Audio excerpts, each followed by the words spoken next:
Hi, everyone. Happy Mindset Monday. My name is Katrina Potter, and today we're going to dive in on the mindset and the stages of feeding development. Now, primarily, the intention of this video is to share with you ways that you can maneuver mealtime and dinner time to reduce the struggle and raise the energy of the meal.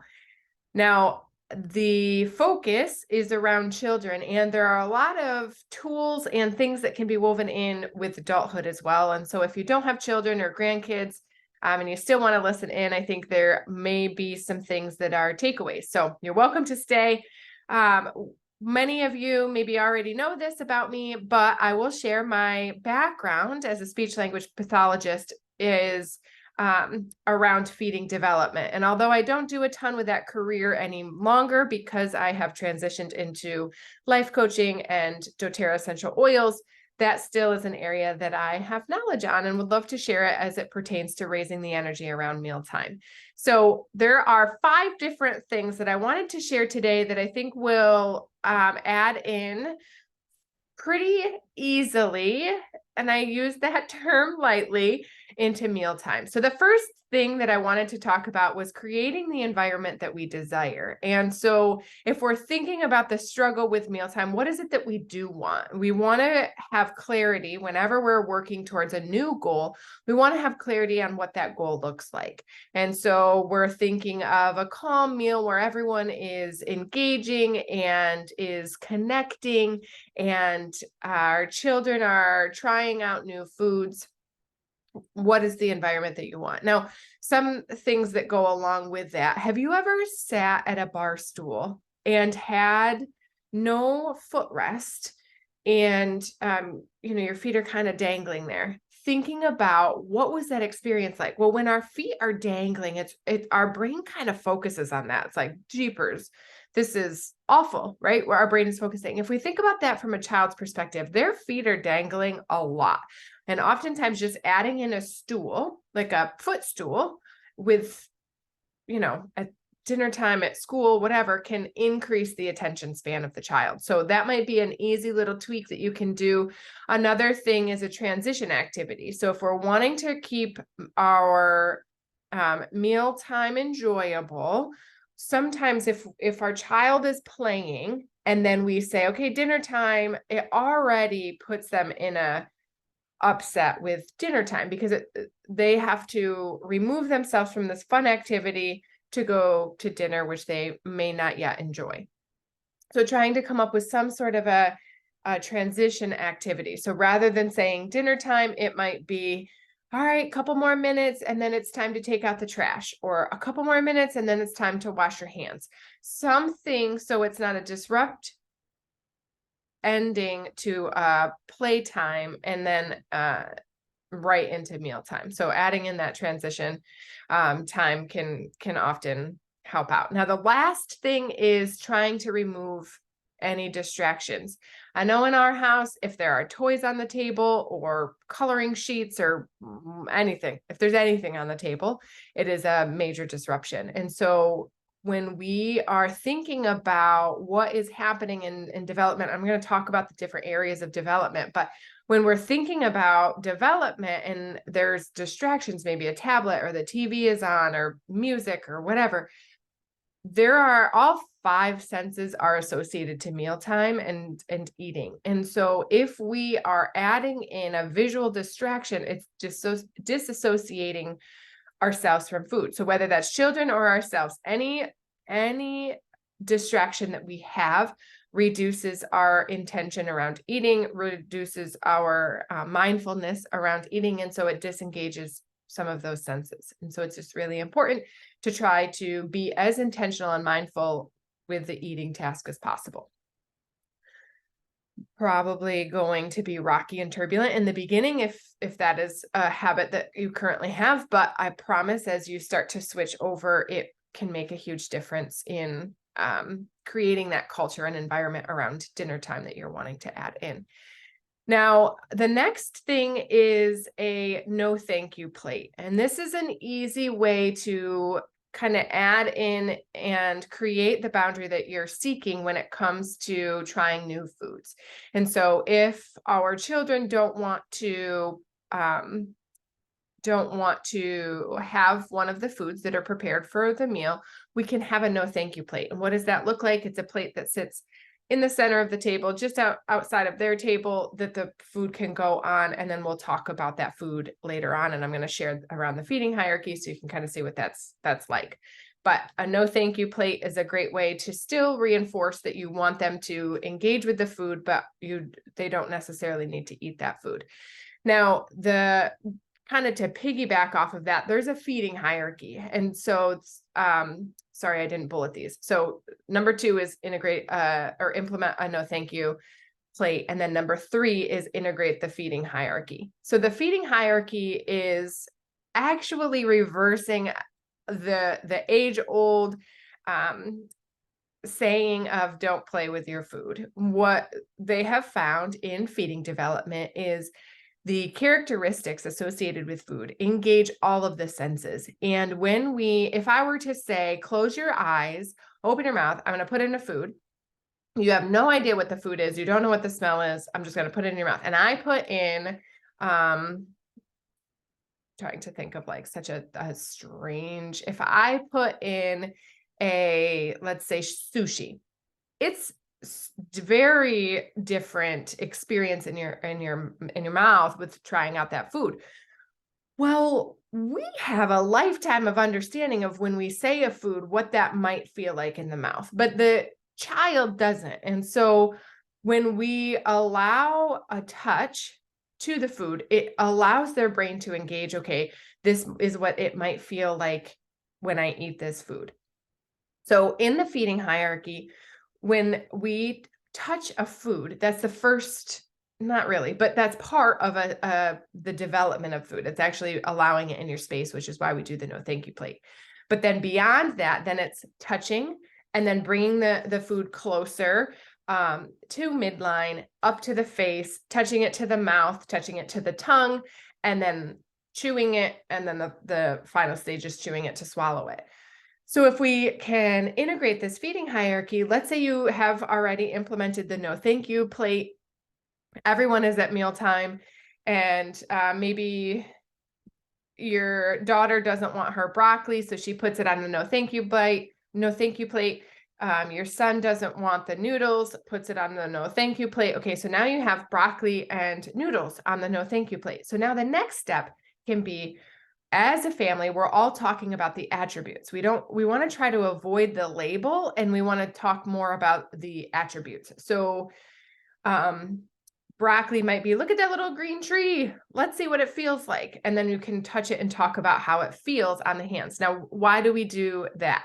If we think about it, roasted broccoli, steamed broccoli, cooked broccoli, raw broccoli, it all tastes and experiences very different in the mouth. So if we say broccoli, you and I know broccoli can feel different, but to a child, they might have had steamed broccoli one other time. And so there's a negative association with the steamed broccoli. And so therefore they're coming to this raw broccoli with an absolute no way, not going to happen mindset. So if we can say, look at that little green tree. Oh my goodness, is it hot? Is it cold? Is it loud? Is it quiet? Is it soft or is it hard? We start engaging the brain into thinking about what that food might experience like in the mouth. And it also helps to reduce the stress. If we are thinking about from a primal state, if our body has to run away from a bear, it's experiencing stress, but it's not going to be hungry. Well, we don't have a bear chasing us at dinner time, but we do possibly have this stress that's getting increased as we're bringing in new foods. And so what we're really also trying to do is work through this feeding hierarchy, but also to reduce this stress around the meal. So if you're adding in this feeding hierarchy and the no thank you plate, you're talking about the attributes, and then it might be, okay, now your daughter didn't want the broccoli, but now let's see, okay, what does it feel like on your tongue? If you touch it to your tongue, is it hot or is it cold? That's one step further than she was willing to go in that feeding hierarchy for moving towards tolerating it on the tongue. So now she can say, is it hot or is it cold? Then you can say, if you were to take a bite, would it be a loud food or a quiet food? Well, now she might want to take the bite so that she can engage in the attribute and answer the question. And the same thing for your son with the noodles. Same thing. If you were to take a bite, is it quiet or is it loud? So it's just a fun way to work through that feeding hierarchy without that high intensity pressure that often comes with you have to eat your food. So the feeding hierarchy, hands first, moving towards the midline, on the face, to the mouth, to the tongue, to the teeth, chewing, swallowing. Now, often the question is, well, what's your thoughts on them spitting out the food? I'm actually okay with the spitting out because it means that they moved forward a little further in the progression and allowed to take a bite and then decided that was a no. If we create absolute, once it goes in your mouth, you can't spit out your food, they'll be more hesitant to tolerate a food and take that next step. So if they're allowed to spit it out, if it gets to be too much, that's my thoughts on that. All right. The next thing is thinking about how we word the treat. So if you have some sort of a treat after dinner, how do we talk about that treat? And can we maybe implement another transition object between the treat so that it's not a food is the villain and the treat is the hero? Because what do we often say? If you eat your dinner, then you can have a treat. Well, all that's reinforcing is dinner sucks and the treat is really exciting. So what we want to try to do is change our verbiage so that it is around, oh, it's really important that we eat the broccoli because it helps our skin to be healthy. Or it's really important that we eat that carrot because it's really healthy for our eyes, talking about how it's nourishing the body rather than you have to eat your vegetable because then you can have a treat. Kind of downplaying the importance of the vegetable. Well, when you're not there, what's going to happen? Or if there's not a treat, what's going to happen? They're not going to eat the food. And what we want to reinforce is lifelong healthy eaters. And so if we talk about why it's really important, then they can deepen their understanding on the importance of fruits and vegetables. So then when we're not around, now they're more motivated to eat that food because they understand what it's doing for the body. So what do I mean by the transition object? Let's say after dinner, everyone goes for a walk, then you come back and have the treat. Or after dinner, it's playtime for a little bit. Can we have a treat? If I eat all this, can I have a treat? No, we're going to go for a walk after dinner. If you're hungry, it's important to eat that food, or it's important to eat that because it's going to help your skin be healthy, whatever the food is. But trying to put a transition object in between the treat after dinner so that it's a new association of eating the food because I want my body to be healthy versus, or I want my body to stay healthy or be healthier versus wanting to have that treat afterwards. Okay. And then the last thing is having the child be a part of the experience. I get it. I also have children, and I know that there are times when I would prefer them to not be a part of the experience because it goes so much faster. So maybe sprinkle this one in every once in a while, but having them be a part of the overall mealtime experience. And what does that offer? Well, it gets them more engaged in the food and more excited to try the food. So if they're a part of the grocery shopping, it could be, okay, we're going to go look for a green food that we can have for Monday night's dinner. What green food could we add in? And then they're kind of emotionally invested in that green food. Or if they're responsible for cutting up the vegetable, now they're more emotionally invested in that. And then sometimes with the cleanup, what we can do is if they're a part of that, then it can be, let's say your daughter didn't eat the broccoli and we say, okay, it's time to clean up. Let's kiss the broccoli goodbye. And then throws it in the garbage. Well, what have we just allowed to happen? Motivation to throw the broccoli into the garbage, but also we've moved up the feeding hierarchy to touching the food to the mouth if that hasn't been something that she's already done. So having them a part of the experience can sometimes move us along in the feeding hierarchy as well.